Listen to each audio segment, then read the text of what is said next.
Hallelujah, praise the Lord. இந்த காலை வேளையில் உங்கள் யாவரையும் இயேசு கிறிஸ்து நாமத்தில் வாழ்த்துகிறேன். சபையாரை கூடி ஆராதிக்கிற பரிசுத்த ஓய்வு நாளில் கர்த்தர் நமக்கு கிருபை கொடுத்திருக்கிறார். கர்த்தர் நம்மை நேசிக்கிறார். கர்த்தர் நம்மை தொடர்ந்து ஆசீர்வதித்து வருகிறார்.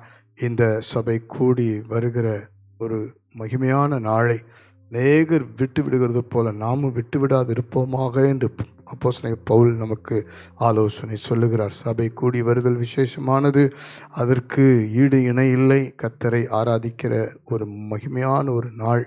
அந்த நாளிலே குடும்பம் ஒரே மனமாய், சபை ஒரே மனமாய் ஆராதிக்கும் பொழுது ஒரு தேவ மகிமை பார்க்க முடியும். ஆண்டவருடைய நாமத்தை உயர்த்த முடியும். கர்த்தர் நம்மோடு இருக்கிறார், நம்மை ஆஸ்வதிப்பார் என்ற நம்பிக்கை பெருகும். அவர் நம்மை நேசிக்கிறதை வெளிப்படுத்துவார். கவலைப்படாதிருங்கள். இன்றைக்கு ஆராதனை குறித்து ஒரு வார்த்தையை பார்த்து ஜெபிக்க போகிறோம்.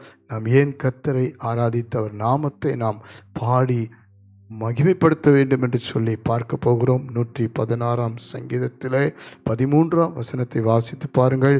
இரட்சிப்பின் பாத்திரத்தை எடுத்துக்கொண்டு கர்த்தருடைய நாமத்தை தொழுது கொள்ளுவேன். ஹல்லேலூயா. கர்த்தருடைய நாமத்தை நாம் தொழுது கொள்ளுகிற ஜனமாய் இருக்கிறோம். கர்த்தரை தெய்வமாய் கொண்ட ஜனம் பாக்கியம் உள்ளது என்று வேதம் சொல்லுகிறது. பிரியமானவர்களே, இந்த நாட்களிலே நாம் ஏன் கர்த்தரை தொழுது கொள்ள வேண்டும்?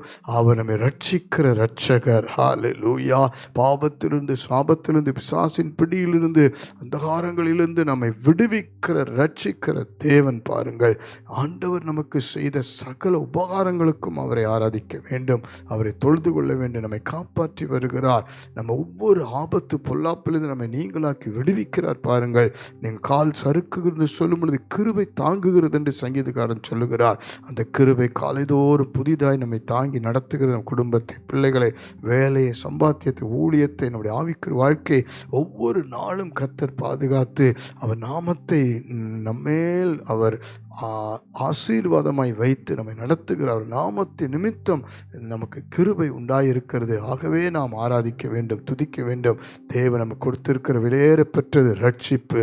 அது பரலோக ராஜ்யம் கொண்டு போய் சேர்க்கிற ஒரு மகிமையான ஒரு வாழ்க்கை. அது பிரியமானவர்களே, உலகத்தை விட்டு, பாவத்தை விட்டு, சாபத்தை விட்டெல்லாம் நம்ம வேறு பிரிக்கப்பட்ட புது சிருஷ்டியின் வாழ்க்கை தான்.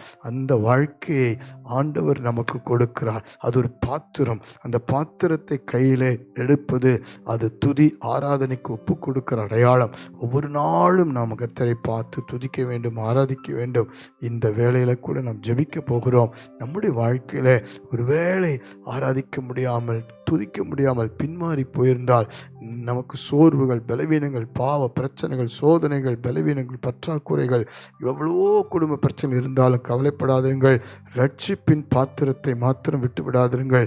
கடைசி வரைக்கும் அதை கையில் பிடித்து கொண்டு அது நிமித்தம் ஆண்டவரை தொழுது ஆராதிக்க தேவன் நம்மை பலப்படுத்த போகிறார். அதற்காக தான் நமக்கு வேத வசனங்களை கொடுக்கிறார். அதற்காக தான் நமக்கு பரிசுத்த ஆவி கொடுக்கப்பட்டிருக்கிறார். அதற்காக தான் கிருபை நம்மை தொடர்ந்து நடத்துகிறது. ஜெபிப்போமா? அன்பின் பரலோக பிதாவே, இந்த காலை வேளையில் நம்மை துதிக்கிறோம், ஸ்தோத்திரிக்கிறோம். சபையாராய், குடும்பமாய் நாங்கள் ஆராதித்து உம்மை தொழுது கொள்ள கிருபை கொடுத்ததற்காக நன்றி செலுத்துகிறோம். இந்த வேளையில நீர்த்தாமை எங்களை பாவத்தின், சாபத்தின் பிடியிலிருந்து, பிசாசின் பிடிந்து எங்களை நீர்த்தாமை ரட்சித்த அந்த கிருபையை நினைத்து துதித்து ஆராதிக்கிறோம்.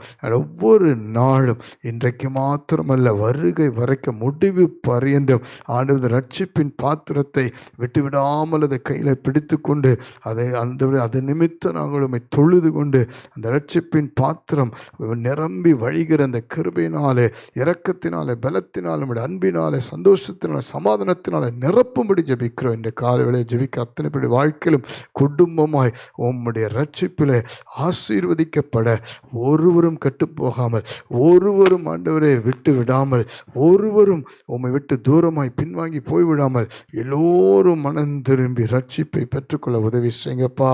என்னுடைய தேசம் ரட்சிக்கப்படட்டும், சமுதாயம் ரட்சிக்கப்படட்டும், குறிப்பாய் வாலிப சமுதாயம் ரட்சிக்கப்படட்டும். உம்மை தொழுது கொள்ளுகிற கூட்டம் பெருகட்டும். இயேசு கிறிஸ்துவின் நாமத்தில் தாழ்மையோடு அர்ப்பணித்து ஜெபிக்கிறோம் நல்ல பிதாவே. ஆமென், ஆமென், ஆமென். God bless you. எப்பொழுதும் கர்த்தரை தொழுது கொள்வோம்.